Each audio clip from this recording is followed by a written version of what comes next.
कर मार डाला, मतलब उसके प्राण को हर दिया। ऐसी दुख की घड़ी में देवर्षि नारद जी और अंगिरा ऋषि महाराज आते हैं। ये हृदय विदारक घटना होती है समाज में। तो देवर्षि नारद जी ने कहा, जब नहीं समझ रहे थे राजा, तो उसके जीवात्मा को बुला लिया। यह पुत्र पुनर्जीवित होकर आया और राजा को स्पष्ट जवाब दे के वापस चला गया। पुत्र के इस प्रकार जवाब देने पर राजा को वैराग्य प्राप्त हो गया, मोह निवृत्त। ऐसे में आत्मज के विछोह के बाद या तो राजा दशरथ की तरह तत्काल शरीर, या तो वैराग्य धारण करके और परोपकार करना चाहिए।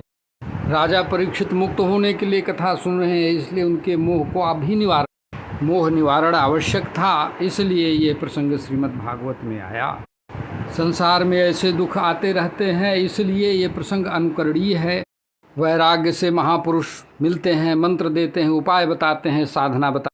भगवान के प्राप्त होने से पहले उनके विराट रूप संकर्षण महादेव का दर्शन। राजा परीक्षित मुक्त होने के लिए कथा सुन रहे हैं, इसलिए उनके मोह निवारण आवश्यक था, इसलिए ये प्रसंग श्रीमद् भागवत में आया।